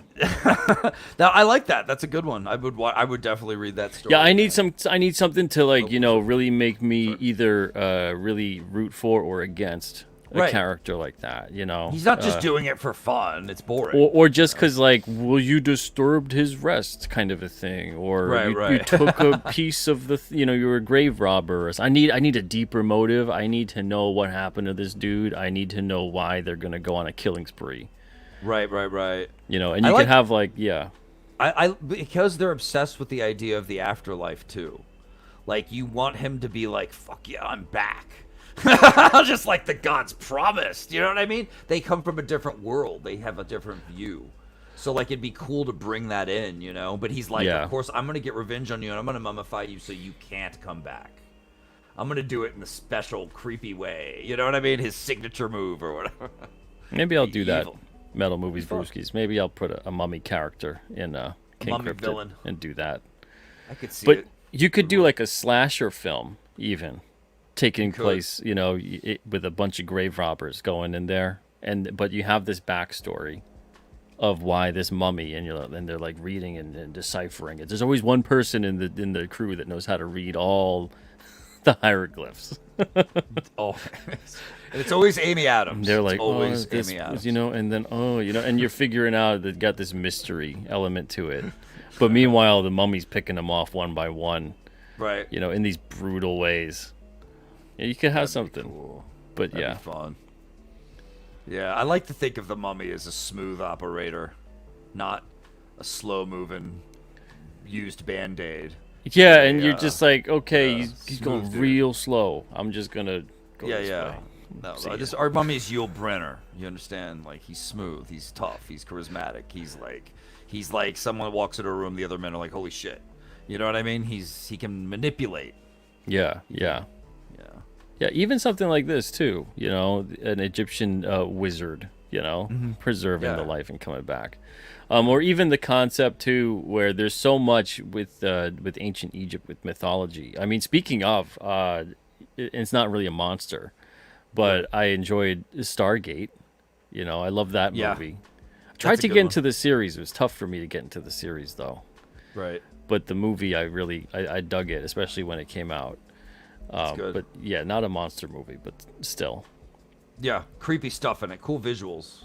And they definitely monstered up the aliens. The most monstery aliens I ever saw was in Fire of the Sky, where Ooh, yeah. they got Travis Walden. Is that his name? Travis. Travis Walton, yeah. And yeah, they all look like little crusty Bidens all standing around him, and it's so nasty. Oh, Man, talk about like the alien propaganda film. That even like that dude was like, man, they took liberties with that. That they made that way creepier. then I remember. Yeah. Yeah, the main dude was like, I don't remember any of that. He's like, they did what to me now? Body condom. What? It was bad, but it wasn't that bad, man. That's like, if you remember that, and that's the thing that I hate about a lot of alien abduction experiencer type stories is whenever the ones that go, and I do believe that stuff has happened to the extent that people believe it has happened at the very least. Right. But when people give me the whole spiel and go, and then they wipe my mind, they took my memory out, so I can't remember it. I'm like, and what are you doing remembering it? Yeah, what's with all the memories that they took out that you remember? Not that you good, I remember guess. the part where they took away the memory, but that. you're okay. And they don't explain like, okay, we got it through hypnosis and memory regression and whatever else, and that's how it came out. It's more just like to add to the thing because they heard that happens in so many other stories, where generally the way that they got those memories out was through memory regression and hypnosis. But these people will and they'll do it like straight faced or even seem giddy about when they're retelling the story. They're not like in a state of terror or tension about any of it. Just this insane thing that occurred to you. You got abducted by friggin' aliens, and then you're like, they wiped my mind. They took the memories away. But it's like, well, how do you remember it? You got probed, didn't you? Yeah, it wasn't that bad. That's why I'm okay. I haven't dated in a while, so it was all right. Like, what? They made an entire comedy show around people who were in a help group for alien abductees. Did you see that? Oh, yeah. Yep. It's funny. But, yeah, man, it's something about the abduction of people makes me think of sleep paralysis is what they seem to be describing. They can't move. The aliens are standing all around them, staring at them. They swear they do a few things on them, but then wipe their mind, and they wake up in their bed the next day. It's like you get sleep paralysis, buddy. Yeah. And there's stories I've heard where the women are like, they impregnated me, and then I was aware I was pregnant, and it's like they don't really ever wonder how they got pregnant, and then they're not pregnant. They got abducted again, and they extracted the baby. Right, and then of like course. these people generally never even They never even get checked out to see what the hell happened to that alleged baby. And I was just like, well, what? And maybe Angelina Jolie took it. I don't know. And it's and this is where like the disinformation type of stuff kicks in, and I'm wondering like how much of this is how much are you guys a CIA plant? Is that what that is? Like, well, what is going on here? Weird. Yeah, because it doesn't add up. And then there's other people who have really concrete stories, go through hypnosis multiple times, never change their story. They're very the emotions, at least, like they gotta be like the greatest actors who ever lived. The emotion seems true. And the story's consistent. It's not ever evolving. It's not like this weird thing where they're like dodgy Shifting, about changing. stuff. Yeah. Right. And it discredits a lot of those people who've done that. And I'm like, I bet that's the point. Is to drag out these kinds of people with these insane, ridiculous, and it's the weirdos. And it's every stereotype you can hit up in the story, and that's it. Right. It doesn't have to be planted though, because people in general some people like attention, and so they are there to do a performance piece of they took me in the night, the aliens, they look like an owl outside my window, right?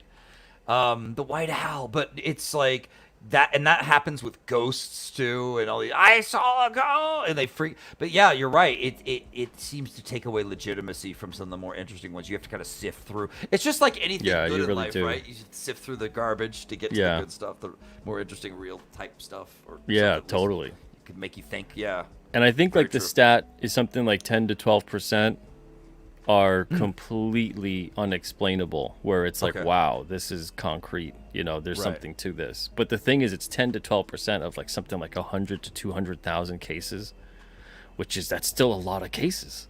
Oh wow. That's 10. That's more than I would talking expect. about like, you're talking about like 10 to 20,000 potential abduction cases where they're like, this person is passing every conceivable test that we could throw at them, and it's concise, and it's on core, and they're going through therapy. Their life has been altered in some way, positively or negatively. Sometimes these people are even getting miraculously healed. Like they'll be deaf, and now they're not deaf. They'll be, they'll have cancer, now they don't have cancer. Wow. It'll be a lot of crazy things, or they will show signs that they were pregnant, and now it's inexplicable of how they are not. There's all these different things, but there's a massive amount of ones that are total BS. Yeah, of course. And then there's the people who need attention now. Yeah, they're out there too.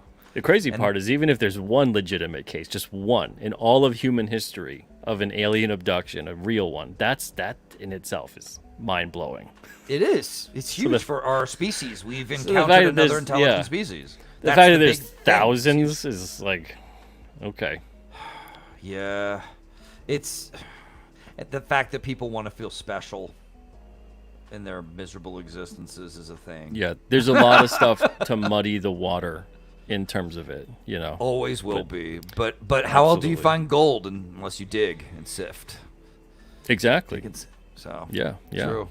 Oh man, awesome, man. Aliens still count, I think, as some type of monster. Type. I think so. Yeah. I think they do. Yeah. Anything I think that we can view as it's not really something we understand, and we still tell these stories that make us go, I don't know, I'll put the covers up a little bit higher tonight. I'll turn on all the lights when I go to the bathroom. Yeah. I think that all that kind of stuff, anything that's given us some kind of irrational fear, there's nothing there, but there might be. There might be. So I'll do these little things that make me feel a little better about the situation. When I was writing Black Terror, I got really into fear, man. And I had to do the story justice, And I realized, like, man, humans just are always going to have that built into us. Yeah. And it's part of how we survive. So it has to be part of us. And so it's not always a bad thing. It can tell you where the edge is. It could tell you when someone or some situation is not good for you and it's time to get out. It can do a lot of good, too. But it could also control you in your life, but it also can motivate you to work until you get what you want. So, I mean, there's a lot to it, to fear. And that's good and bad. And I love that monsters are something we both fear and relate to. I think Yeah. it's very true to humanity and our experiences. Absolutely. I think it helps us to also cope with the concept that sometimes the monsters are human. Oh yeah. Yeah, most And, you know, times. we get to play in that fictional sandbox of like, okay, well, here's what could play out when they're not human. And it helps us to get used to the concept of overcoming our fear. Because more likely than not, a lot of the monsters we deal with on a day-to-day basis are human. So, you know, and that's the power of storytelling. It's the same thing with everything else. An excerpt says, plot twist, it's the CIA abducting people in rubber suits, testing mind control experiments. I mean, there's plenty of evidence of that, too. I mean, if they're not getting people high on LSD, they probably would do that. Good grief. Yeah. Yeah. Man, oh, man. Yeah, they've done some things. Yeah, just a few. Shady. just a little bit.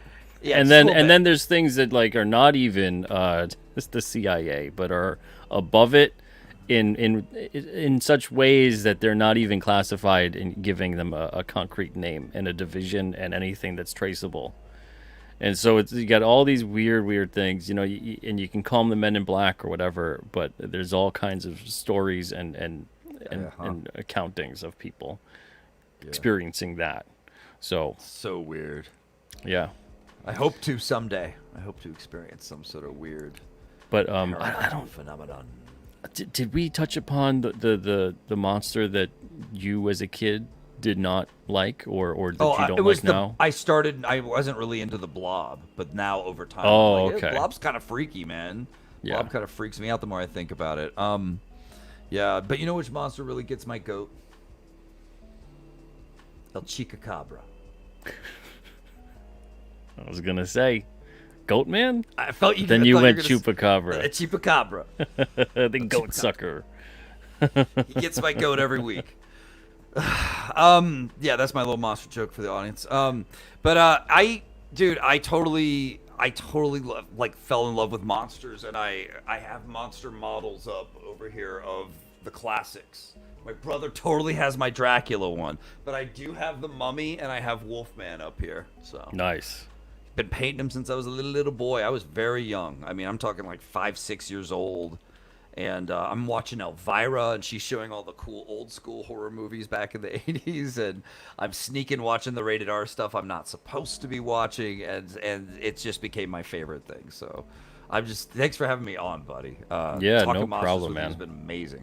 Yeah, this has been a blast. Everybody in the chat, thank you guys so much. We went a little bit over, but it was well worth it. We covered a lot. We did a pretty good job. Yeah. We got a lot of cool monsters in there to think about tonight. Absolutely. And speaking of monsters, go check out Monster MD. You still got copies of that, don't you? I do actually. You can get a copy if you buy Terror in the Trenches as an add-on when you check out, and you get both books. My first 2 books at once in one order. So very nice. Yeah, if you wanna grab that, and I have a little Terror in the Trenches here. 2 pretty sweet books by me and Monica McCagney of Italy, and some awesome other teammates. And yeah, a lot of horror in my work, a lot of punkiness, a lot of fun, a lot of humor, a lot of action, a lot of violence. It's Yeah. all the good stuff in one place, baby. Great stuff. And I got the links in the description of the show to both Terror in the Trenches on Indiegogo and Rise Again Comics. Thanks, man. And also go check out King Cryptid. Is he king of the cryptids? Is he just a dude that they call that? Well, he's not king of the cryptids, so I'm going to ruin it for everybody. But King Cryptid, the name derives from the same thing as like Bigfoot. It's a descriptive. And it's a descriptive that was given to him by people. But first, it was given to him by his own people who cursed and betrayed him as a mocking descriptive. That now he's essentially king of the creatures. You know, he's no longer human. So it was basically something that he had to really get over. And he's been around for a while, 500 or so years. But you can follow the adventures of King Cryptid in the series King Cryptid. Issues 5 to 9 funding right now on Indiegogo and AlternaComics.com. We've got a full moon special going on. So you could pick up the patches here. They're Velcro-backed patches. You can get the New England Cryptid Research Organization. You know, fool your friends and family, make them think you work for something. Make them think you have hobbies. I know when I go to the grocery store with this hat, people are like, well, what's that dude working at? This guy hunt Yetis. What Parks division is that? And then there's the King Cryptid logo as a patch. You can get both for $10. It's a set right now. It's going to be available till tomorrow. Tomorrow's the last day. Free shipping worldwide on that. You can get that on either Indiegogo or alternativecomics.com/King Cryptid. And John's long box is coming on here. We're wrapping up, John.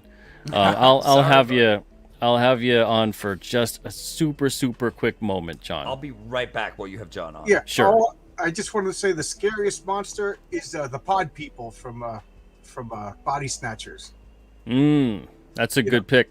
Yeah, that movie, both versions, the original versions and the remake. That's one of the first off. It's one of the few movies where the remake is just as good as the original. Oh, agree, 100%, man. And the idea of people just getting replaced, like that one scene in the second movie where the guy's in the laundromat. I think it's the laundromat, and the old Asian guy goes, "That's not my wife." Yeah. You know, oh my God, I get so scared when I think about it. And I think we kind of lived through the pod people in the past couple of years. You know. It certainly feels like it. I've had my share of experiences where it's like, I've known you for 10 years. What the hell's going on here, man? Yeah, like something happened, and it terrifies me. Like this whole consensus, everybody just has to agree when they know they're wrong. Like, that's to me, that's what I know the pod people are supposed to be like communism back in the 50s. Yeah, metaphor it was and everything. Anti-communist movie, but it was actually kind of well done. It was propaganda well done. and you know, that movie, and I'll still say Rosemary's Baby scares the crap out of me. Like the whole conspiracy of not so much Satan or anything like that, but the monster in that movie is the husband who sold the wife into this secret society, and everybody was in. So I don't know. He has his father's the ultimate eyes. monster is still the human. You know, there's nothing scarier than a human. It's interesting too with that whole commentary where he's this guy who wants to be this famous, successful actor. Yeah. Right. Yeah. Telling his child into. Yeah. Was he telling a little bit? You know, that's why they had to kill Stanley Kubrick, right? And re-edited his movie because he was getting too close to home with the. Oh well, that was Polanski. No, but, I'm talking about Eyes Wide Shut. Oh, well, that's a whole other. Yeah. Eyes Wide Shut. He was showing the elite behaviors a little too much. Yeah, and then just kind of have a weird sloppy ending on that, you know. Yeah. But the other one, with Polanski and everything that happened then with Sharon Tate and then all of that. That's a whole entire other show. We were supposed to make another episode. We were supposed to make this quick, John. Yeah. All right. Well, I didn't say that, but yeah, I'll see you Tuesday. Bye-bye. All right, man. See you Tuesday. But man, oh man. Again, thank you guys so much for being here tonight. I'm glad you guys enjoyed the show. We had a nice, fun show about monsters and a lot of other stuff too. We managed to cover a bunch of different topics as well. Really appreciate you guys watching. But yeah, it's Nexert says, I like Pete, but I know Pete is a fraud.